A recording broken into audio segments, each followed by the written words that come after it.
y'all, this is Mattie from Mattie's Kitchen, and today I'm going to make you all some loaded mashed potatoes. And I know you haven't heard them, but mine will be loaded. What I'll be using for my mashed potatoes, the first thing you have to do when you start, make sure that your mashed potatoes, you can make them the same day, but put them in the refrigerator till they get cold or leave them outside till they get room temperature. They need to be room temperature. These are mashed potatoes.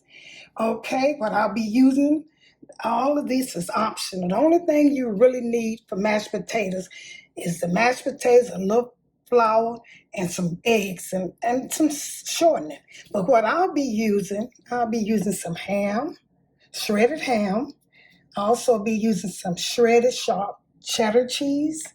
I'll be using some green onions. And here's some onions to garnish it with. Some green onions, that's the bottom. And here's some bacon, crushed bacon, fresh bacon crushed.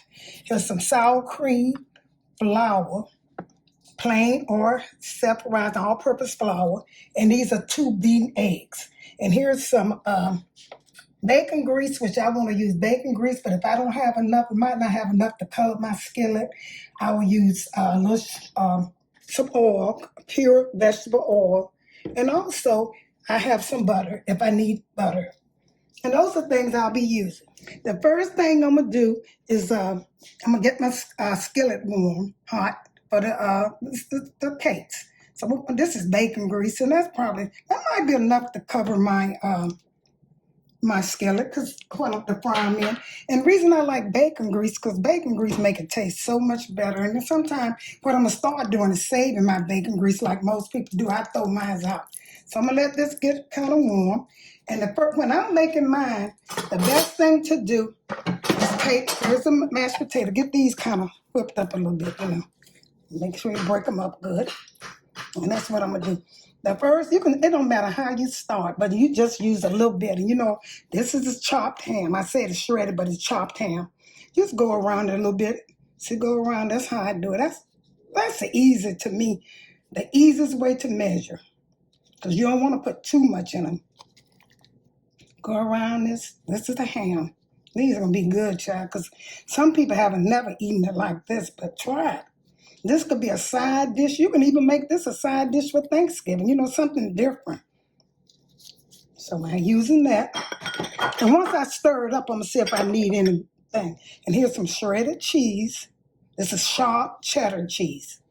Sharp. It's up to you. You can use mild or medium, but I chose sharp. Put that around it.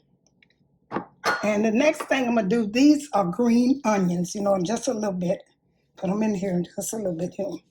And I'm also going to garnish it at the end with the bottom of, this is most of the top of the green onions. Put some of this in there. Okay.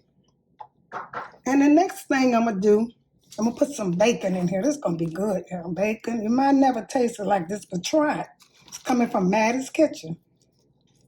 If you don't use bacon and ham, you can use beef bacon.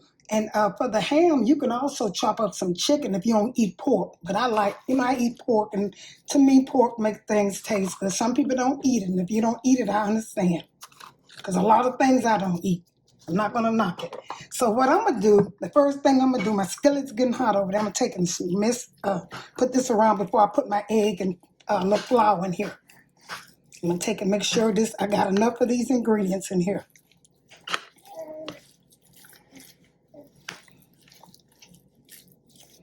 See, mash it around and so.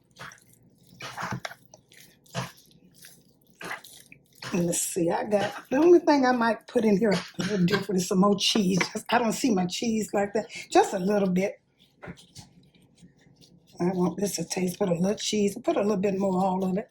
Probably put a little more bacon. I can hardly see my bacon. I won't be putting onions in here. I won't be putting onions. No more onions. So about this. And then I'm going to put some a little more ham in it. Because like I said, this is loaded. Make sure like I say, stir it up and look at it. Okay, I have put all the ham, the bacon, the cheese, and the onion. I have everything in there that I need. It's enough. And the next thing I'm going to do, I'm going to look at them. I don't like to put too much flour in them. I'm going to put a little egg in them.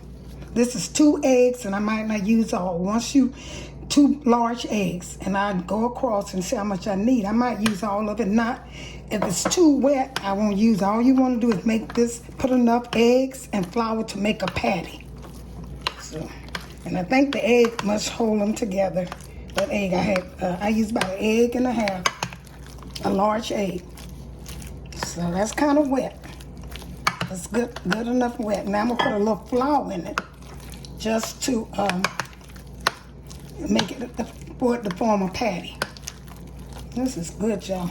I forgot. I'm gonna put a little pepper in here. I forgot to mention that. I think I had. I'm gonna put a little pepper in there just to, give it a. You don't put no salt in. Put a little pepper and stir this up. I want these to be delicious, honey. I haven't eaten these in a long time. So now I'm gonna put a little flour in here so I can get that consistent. You can put, I don't like to put a lot of flour in, but put enough to form a patty. Because you already got mashed potatoes, and I don't want to put no more starch in it unless I need it. That was about, I'd say about 2.5 tablespoons. Maybe not that much, but So, and it's, when you're doing this, there's 2 ways you can do it. Let's see, okay? This flour from the bottom.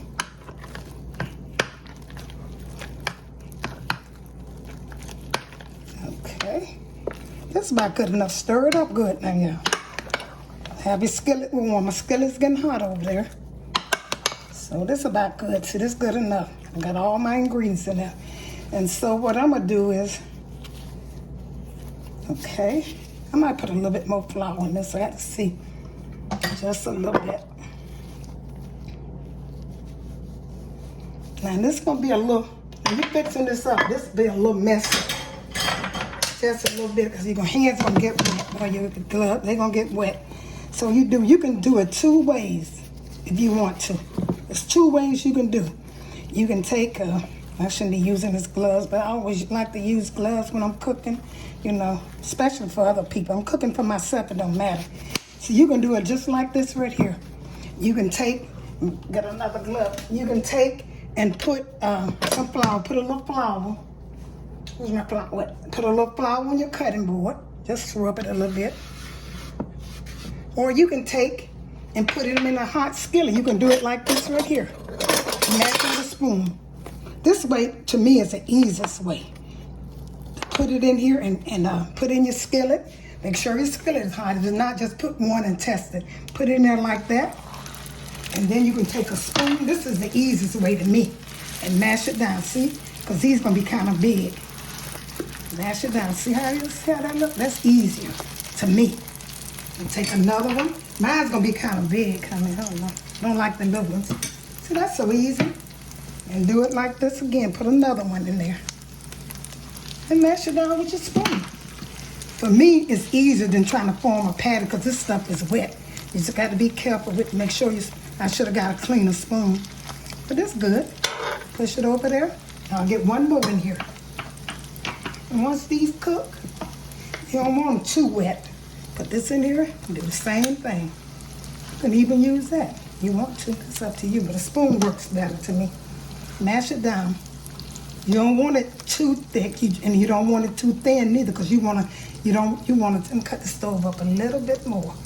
You want to, should have been hot. You don't want it to be so wet on the inside, and you don't want it to be dry neither. So I'm gonna let these cook. Let them get hot, my skillet get a little warm, and let them cook, and that's it. That's how you make mashed potato, loaded, not mashed potato, loaded potato cakes. That's what I'll call them. Shape them up. Like I said, use a spatula, that's easier, because you can shape them once they're cooking in the skillet.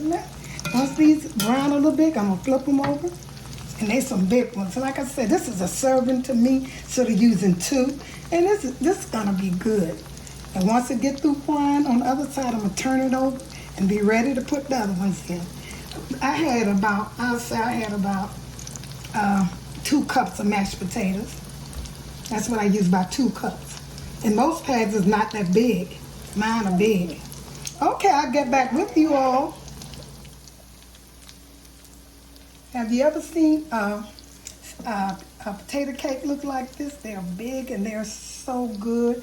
This is a serving. You don't have to have but one. I made 3 of them. Put 3 in the skillet and they're good. I saved the rest because I can only eat 1.5. And my husband, I put the other up. I froze it to put it up for later on. But these are my potato cakes. I'm going to turn them over when they cook on the other side. And they are so delicious, honey. I can look at them and tell. Look like kind of pancakes, but they are potato cakes. Okay, when they're done on the other side, I'll get back with you all. Here's the finishing touch of my summer cakes. I hope you enjoyed this presentation. I put a little sour cream and just a little onions on it, green onions on it. Like I said, I put ham, I put bacon, onions, and cheese, cheddar cheese in here. Share this video with friends and family. And if you like this video, check out my next video, all my videos. Like I said, share them with friends and family. And once again, thank you all for tuning to Mattie's Kitchen and have a wonderful day.